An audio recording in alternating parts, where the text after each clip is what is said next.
প্ৰিয় বন্ধু বান্ধৱীসকল, আপোনাৰ ঘৰৰ চাউলৰ পাত্ৰত এটা বস্তু ভৰাই ৰাখক। তেতিয়া দেখিব কেতিয়াও আপোনাৰ ঘৰত ধন টকা পইচাৰ অভাৱ নহয়।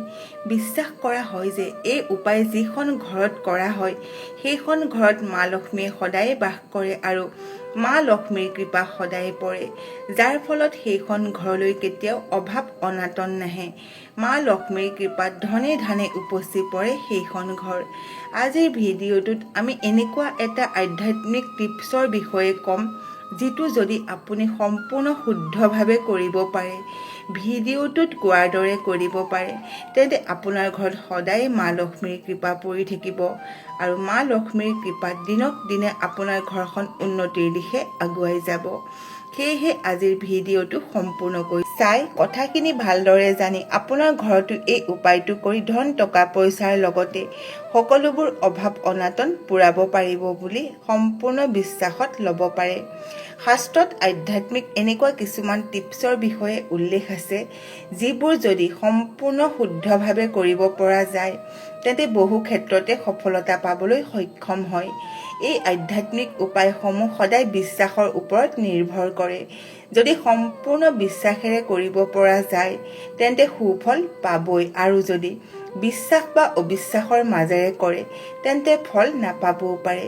গতিকে আজিৰ ভিডিঅ'টোত কোৱা উপায়টো যদি আপুনি সপ্তাহৰ যিকোনো এটা বাৰতে সম্পূৰ্ণ বিশ্বাস আৰু শ্ৰদ্ধাৰে কৰে তেন্তে আপুনি 10 দিনৰ ভিতৰত আপুনি ফল পাবলৈ সক্ষম হ'ব। উপায়টো কৰাৰ পিছত অভাৱবোৰ আপোনাৰ ঘৰত ক'ৰ পৰা পূৰণ হ'ব বা ধন টকা পইচাৰ নাটনি ক'ৰ পৰা অভাৱ অনাটন নাইকিয়া হ'ব সেইবোৰ দেখি আপুনি নিজেই আচৰিত হ'ব। আপোনাৰ ঘৰত মা লক্ষ্মীৰ কৃপাৰ ফলত ধন টকা পইচাৰে সমৃদ্ধিশালী লৈ মনে বিচৰা মতে সুখাত্মক ভুতি ল'বলৈ সক্ষম হ'ব। বহুতেই হয়তো এই আধ্যাত্মিক উপায়সমূহ মানি ল'বলৈ টান পায়। যিসকলে মানি ল'বলৈ টান পায় তেওঁলোককো কওঁ যে এটা সৰু উপায় যদি নিজৰ ঘৰতে কৰি অভাৱ অনাটন দূৰ কৰিব পাৰি তেন্তে এবাৰ সম্পূৰ্ণ বিশ্বাসেৰে আৰু শুদ্ধভাৱে কৰি চাওক। মা লক্ষ্মীৰ কৃপাত আপুনি সুফল পাবলৈ সক্ষম হ'ব।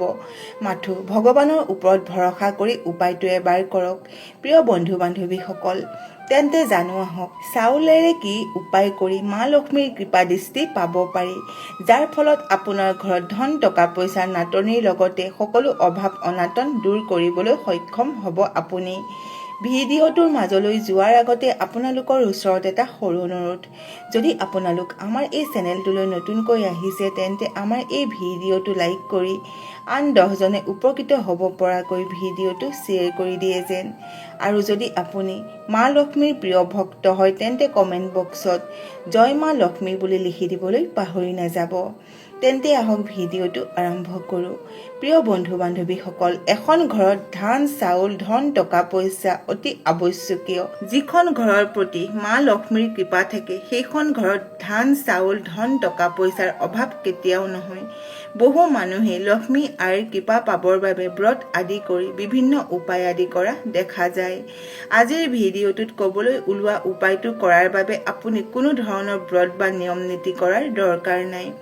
মাথো নিজৰ হৃদয়ত সম্পূৰ্ণ বিশ্বাস লৈ কামটো কৰি মনতে ভাবিব যে আপুনি মা লক্ষ্মীৰ নামত চাউলেৰে যি উপায় কৰিব তাত যাতে মা লক্ষ্মী সন্তুষ্ট হয় আৰু যাতে মা লক্ষ্মীৰ কৃপা আপোনাৰ ঘৰত পৰি আপোনাৰ ঘৰৰ পৰা ধন টকা পইচাৰ অনাটনৰ লগতে ধান চাউলৰ নাটনি নাইকিয়া কৰি মা লক্ষ্মীয়ে যাতে আপোনাৰ ঘৰত বাস কৰে। এই আধ্যাত্মিক উপায়টো বিশেষকৈ মহিলাসকলে কৰিব পাৰিলে বেছি ফলদায়ক হয়। সেয়েহে পৰাপক্ষত উপায়টো মহিলাসকলে কৰিলে ভাল, কাৰণ এখন ঘৰত মহিলাসকল লক্ষ্মীৰ স্বৰূপ বুলি মনা হয়। আনহাতে মা লক্ষ্মী মহিলাসকলৰ বাবে অতি দয়ালু বুলি শাস্ত্ৰত কোৱা হৈছে। সেয়েহে উপায়টো মহিলাসকলে কৰিলে বেছি ফলদায়ক হয় বুলি বিশ্বাস কৰা হয়। উপায়টো হৈছে, প্ৰত্যেক মানুহৰ ঘৰত চাউল থাকেই। এটা পাত্ৰত অলপ চাউল ল'ব। অৱশ্যে পাত্ৰটো দীঘলীয়া হ'লে ভাল হয়, অৰ্থাৎ সুবিধা হয়। সেই পাত্ৰত 6টা কইনছ ল'ব। কইনছ কেইটা এটকীয়া দুটকীয়া হ'লেও কোনো কথা নাই, মাত্ৰ 6টা কইনছ ল'ব লাগে। সেই কইনছ কেইটা পাত্ৰটোত চাউলৰ লগত ৰাখিব আৰু তাৰ লগত অকণমান ধাতু অৰ্থাৎ মূল্যৱান ধাতু সোণ ৰূপ কিবা অকণমান ল'ব। চাউল, কইনছ আৰু মূল্যৱান ধাতু অকণমান লৈ 3টা বস্তু সেই পাত্ৰটোত ভৰাই পাত্ৰটোৰ মুখখন এখন ৰঙা কাপোৰেৰে বান্ধি দিব।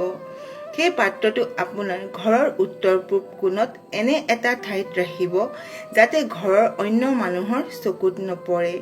বিশেষকৈ কামটো কৰোঁতে যাতে অন্য মানুহে গম নাপায় তাৰ প্ৰতি লক্ষ্য ৰাখিব। আপুনি যেতিয়া পাত্ৰটো ঘৰৰ উত্তৰ পূব কোণত ৰাখিব তেতিয়া মা লক্ষ্মীক স্মৰণ কৰি এটা মন্ত্ৰ উচ্চাৰণ কৰিব। মন্ত্ৰটো পাৰিলে 7 বাৰ উচ্চাৰণ কৰি নিজৰ এটা হাত পাত্ৰটোৰ তলত আৰু আনটো হাত পাত্ৰটোৰ ওপৰত দি মন্ত্ৰটো উচ্চাৰণ কৰিব।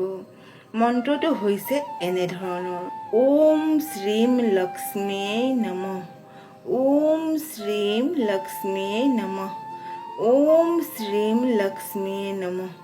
এনেকৈ 7 বাৰ মন্ত্ৰটো উচ্চাৰণ কৰাৰ পিছত আপুনি এইখিনি এটা নিৰাপদ স্থানত অৰ্থাৎ ঘৰৰ উত্তৰ পূব দিশৰ যিকোনো এটা নিৰাপদ স্থানত ৰাখি মা লক্ষ্মীক আপোনাৰ ইচ্ছাৰ বিষয়ে মনৰ ভিতৰতে জনাব। আপুনি যি ভাবি কামটো কৰিছে সেই কথা হৃদয়েৰে জনাব মা লক্ষ্মীক, যাতে আপোনাৰ ঘৰত মা লক্ষ্মীয়ে বাস কৰে বা আপুনি যাতে মা লক্ষ্মীৰ কৃপা পাবৰ বাবে এই কামটো কৰিছে সেই কথাখিনি আপুনি হৃদয়ৰ পৰা মা লক্ষ্মীক ক'ব। বিশেষকৈ বৃহস্পতিবাৰ বা সোমবাৰে এই উপায়টো কৰিব পাৰিলে কিছু ভাল হয়। যিকোনো বাৰে কৰিলেও যদি শুদ্ধ মনে কৰে তেন্তে ফল পাবই।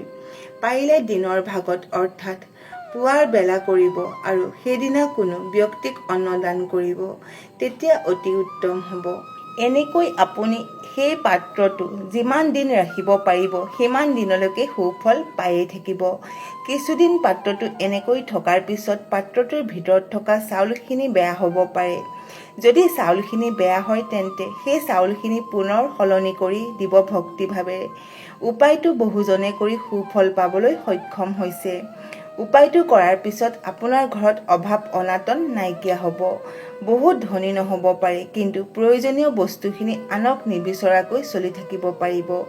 মা লক্ষ্মীৰ কৃপা আপোনাৰ ঘৰত থাকিব। বিশ্বাস কৰা হয় যে যিখন ঘৰত এই উপায়টো কৰা হয় সেইখন ঘৰত মা লক্ষ্মীৰ কৃপা সদায় থাকে আৰু ধন টকা পইচাৰ লগতে ধান চাউলৰ কোনো দিনাই অভাৱ অনাটন নহয়।